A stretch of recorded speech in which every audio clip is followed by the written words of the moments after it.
the poet, April is National Poets Month. I love that. I love it because my earliest attempt at writing was poetry. I was 8 years old, a fresh refugee in the primitive foster care system of the day. I was in a new place with a new family, new surroundings, new school, new everything. I didn't know it then, but I was learning the ropes of what it meant to be a foster kid. It meant reinventing myself every time we moved to a new place. It meant never really knowing who I was to be because I was too busy trying to fit into the expectations that others had of me. Pat Conroy voiced it best, I think. He wrote, "Each year I began my life all over again. I knew no one well, least of all myself. And it damaged me, I think. I grew up not knowing if I was smart or stupid, handsome or ugly, interesting or inspired. I was too busy reacting to the changing landscapes and climates of my life to get a clear picture of myself. I was always leaving behind what I was just about ready to become. I could never catch up with the boy I might have become if I had stayed in one place." Amen to that. I identify with his assessment. As I began to find my way in this new world of foster care and new schools, new friends, new everything, I discovered writing. My second grade teacher, Mrs. Poe, was the one who gave me the keys to this wondrous new place. One of her assignments to us on a lazy afternoon in early summer, circa 1965, changed my life. She asked us to write a poem. I can still see it in my mind's eye. Approximately 20 youngsters grasping a pencil in one chubby hand, 20 innocent heads bowed over 20 old-fashioned desks. You know, the ones with the small table attached to the seat and a small book cubby beneath. The smell of freshly sharpened No. 2 pencils hung in the warm air. The light streaming through the windows illuminated dust motes, parachuting to wherever it is that dust motes go. There, under the watchful eye of Mrs. Poe, 20 kids sat wrestling with their first exposure to that wondrous, frustrating, misunderstood, inexplicable, unforgettable thing called poetry. Susan, you get it, right? Got an esteemed poet in the audience here, Susan Ferguson. I'm so glad to have her with us. My first poem was short and to the point. I still remember it. I can't remember what I had for breakfast this morning or any of the vast number of honeydews I have on my list, and sometimes I forget the name of my children. Ashley, Amanda.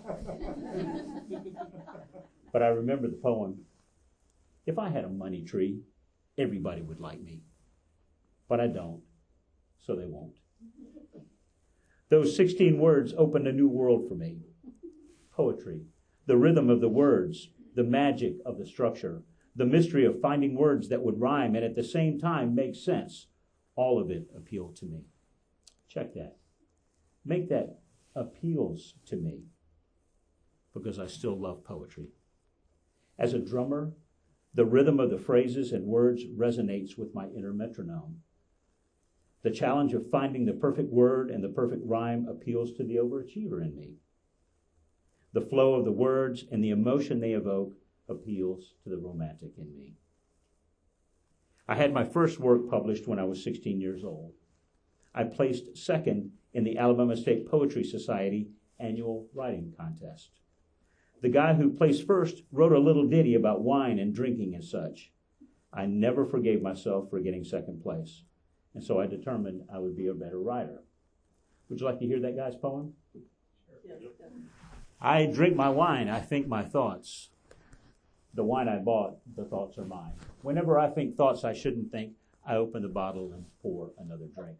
Wine stimulates the thoughts my mind is thinking. This gives me reason to go on drinking.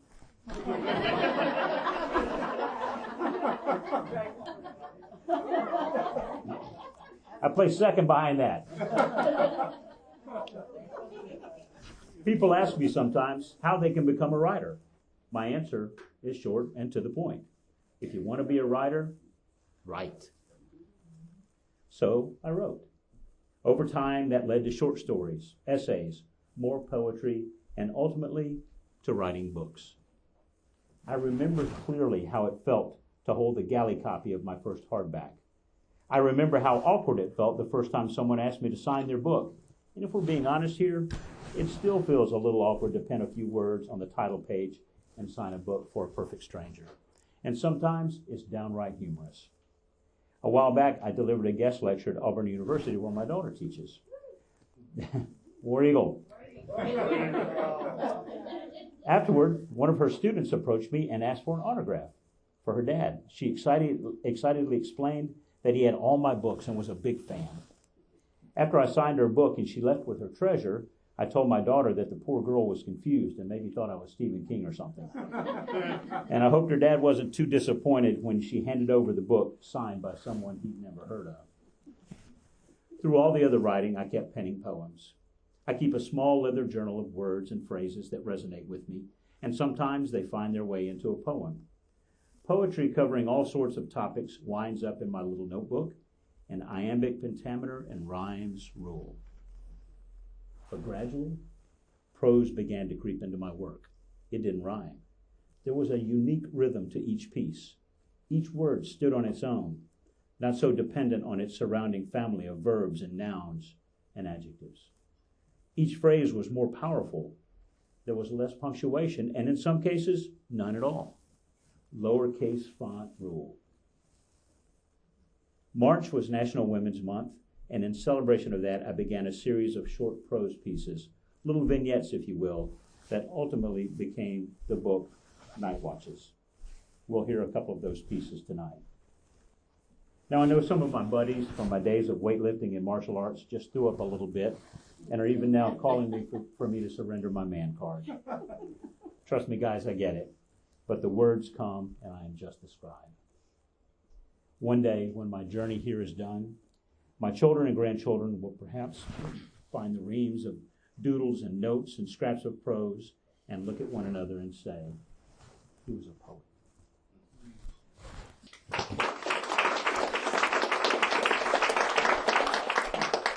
Can I read to you about Halloween? When I was a kid, Halloween was a pretty big deal. Our costumes were homemade, and we carried brown paper sacks to stash our loot. Some of the houses in the neighborhood handed out freshly baked cookies and brownies and such. Some of them gave out great candy like Hershey bars. Although, to be completely honest, I have to tell you, there were a few cheapskates that gave out hard candy. And just to clear up any confusion, there was a direct correlation to the kind of candy you gave out and the chances of your house getting rolled. By the time Halloween rolled around, summer had pretty much given up her fight, and the evenings were cool. But we wore short sleeves anyway because we worked up a sweat running from house to house. Then, as now, some folks turned off their front porch lights and chose not to participate in the festivities. Didn't bother us a bit. We still walked to the door and yelled, "Trick or treat!" in our loudest voice. Sometimes we stayed there a few minutes, banging on the door and yelling at the top of our lungs just to make a point. What kind of killjoy doesn't participate in Halloween? I mean, seriously. The night always started with a meeting on the corner of Cadillac and Farnell in the front yard of Gale's house. They had the best yard in the neighborhood for the football games that seemed to form up pretty much every fall afternoon. Dee, me, and sometimes Rusty and Johnny met there as the sun was starting her downward trek toward the horizon. As the shadows grew and the afternoon took on that golden light that is unique to southern afternoons, we laid out our plan of attack, which always included a costume change and a second run through the neighborhood. As the late afternoon waned into dusk, we waited anxiously for the streetlights to flicker on. Normally, that meant it was time to head home for dinner and a bath, but not on this night. This night was special. As soon as the streetlights came on, we began our initial foray. We were armed with rumors about who would have the best candy and goodies this year, and we made a beeline to those houses first. To the victor go the spoils, right? After the first pass through the neighborhood, we found a quiet place under a street lamp and examined our take. Had to be careful during that time because your buddies would try to steal your loot.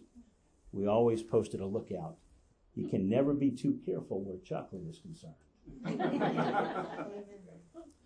Those were innocent days. But I grew up, and like many of you, I sort of lost touch with Halloween. But when my daughters came along, I rediscovered the joy of trick-or-treating. My girls wore costumes that were usually homemade, but not in the same way ours were as kids. Back then, we made liberal use of cardboard, markers, and if we could get our hands on it, face paint. The costumes worn by my kids were more often than not hand-stitched by their mom. Over the years, they were princesses, ballerinas, the latest Disney character. All of these outfits hung in their closet at one time or another. As for me, I always dressed as a business guy with a suit and tie. Save time. Come home from work, I'm already dressed for the night's festivities. I remember the first trick-or-treat after we moved to Birmingham. We hadn't lived there long, and the girls were adjusting to the new school and new friends. They were still young enough to enjoy Halloween, and I looked forward to walking them around the new neighborhood on the big night. We dressed in our costumes, grabbed our flashlights and plastic pumpkin candy pails, and headed out. It was a perfect fall week. The sound of the neighborhood kids running and screaming took me back to those nights of my childhood so long ago. Nights that were in many ways, so many ways, just like this night. The crisp air was redolent of the dry, whispered scent of leaves, sacrificed to the changing of the season. They crunched underfoot like tiny skeletons as we walked, puffing the last of their essence in shades of brown, gold, and red dust that clung to our shoes. The moon was out in full parade dress, a bloated orange face hanging just above the horizon. Its mellow glance added its own mystical illumination to the dusk, already pinpricked with dozens of tiny points of light from flashlights clutched in costumed fingers. Stars blazed overhead as though jealous of the freedom evidenced by the erratic movement of the pinlights below. There were screams which seemed to be coming from a house just up the hill, and in a minute I saw the cause of the ruckus. The world's smallest ballerina, a hippie with no discernible body hair, and a 3-foot Frankenstein ran screaming, each in a different direction, and running behind them was a bellowing creature in a black mask. The mask covered the face and came partway down the torso of this apparition. The rest of the torso was covered by a tattered t-shirt, spotted with sweat and other stains better left unexamined. The lower extremities of this beast were covered with a pair of jeans that petered out in a series of irregular strips just below the knee. And in its hands, the creature carried a large plastic axe. It was Mr. Freddy from down the street. Satisfied that he had given the three a fright that would last them until the next Halloween, the specter retreated to his porch, hiding once again among the tall bushes that stood sentinel around the perimeter. He waited for his next victim. The muted sounds of laughter mingled with distant screams, wove a tapestry of sound that erased 40 years in an instant. Suddenly, I was back in the old neighborhood, running with Dee and Johnny and Mike, racing to the next house, vowing to get the biggest brownie or the last Hershey bar or the pack of gum that would almost certainly contain that Mickey Mantle card I needed to complete my collection.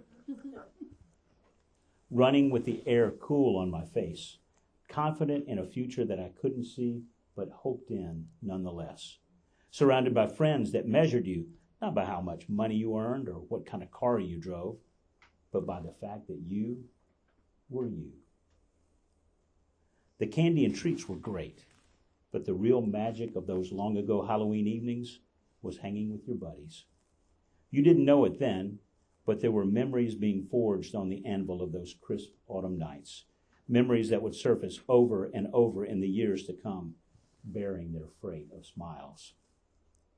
There's one time in particular that sticks in my mind. I remember our plan for that year. It was presented to us in great detail by our friend Rusty. It was designed to give us even more candy. Doubling our take is how Rusty put it. Following the plan, we dressed up in our handmade costumes and completed the first round of the neighborhood. flush with candy, cookies, and other treats that were sure to start fights with our little brothers and sisters, we went to our secret hideout where we had carefully stashed the loot. Once that was done, in accordance with the plan, we swapped costumes. Dee put on Rusty's, Rusty put on mine, and so on. It didn't occur to us until later that as far as the folks handing out candy were concerned, these were the very same 3 costumes that had already shown up once on their front porch on this faintly chilly All Saints' Eve. The wise folks passing out candy at the door could spot a grift a mile away. The truth of that finally dawned on us about the same time that old Mrs. Sawyer chased us off her front porch with a broom that had seen so much action its straw was worn nearly to the laces. The end was curved into a wicked talon from years of sweeping the driveway. It looked like the kind of broom that a witch would have trouble getting airborne. And if she did, it would only fly in circles. And colorful language she surely did not learn in Sunday school. Mrs. Sawyer promised various forms of bodily harm if she saw us creeping around again. Running from the house, we headed for safer ground. As soon as we were free from the threat of the broom, we stopped, breathing heavily, with sweat caught in our crew cuts like jewels of dew. Some of it trickled down our freckled foreheads into our eyes.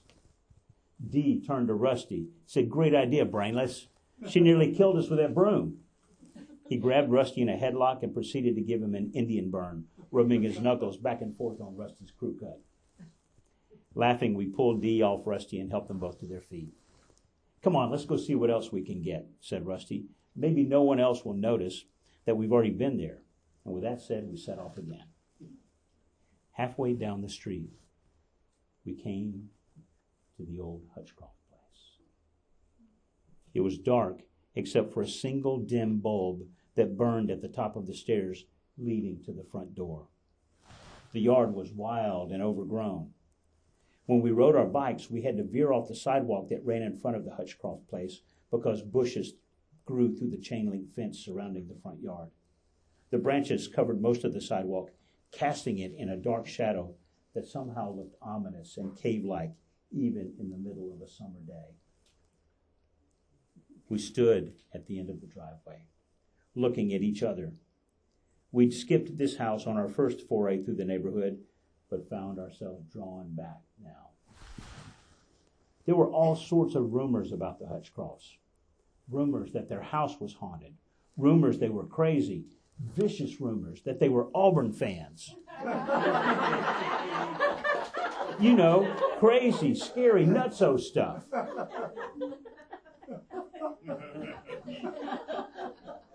Love you, sweetie.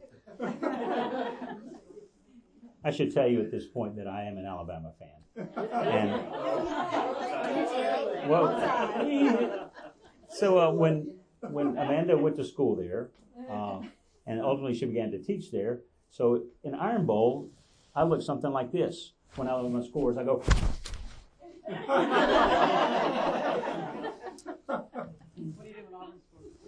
One year, the old missus, well into her 70s, passed out candy stark naked. There was a line of kids down the driveway eager to get a peek. The year before, it was rumored that they gave out $1 bills.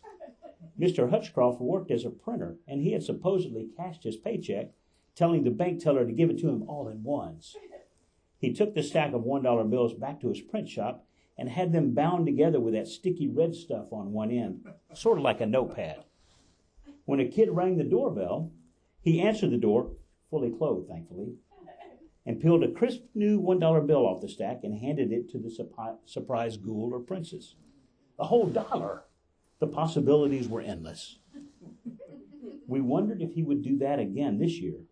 The little general convenience store down at the footpath at the end of the woods was a fine place to spend $1, and we spent the days leading up to Halloween walking up and down the aisles, dreaming up shopping lists that were all funded by a hoped-for $1 from the Hutchcrofts. But alas, it was not to be. Turned out that the old couple were handing out hard candy. and they were both fully clothed. It was like a double whammy. We watched as the old missus dropped the peppermints into our bags. Here you go, that's 1, 2, 3 pieces for you, and you, and you. The candy landed in the mostly empty bags with a soft thump and rattled around down there as though to rub it in that this year's take included no chocolate, no brownies, no naked old ladies, and worst of all, no dollar. It's a hard old world sometimes. You know, in a world where sugar-laced goodies are readily available and even pass for nutritious food, I wonder if kids look forward to Halloween these days with the same breathless anticipation that we did. I hope so, because of the memories. Maybe that was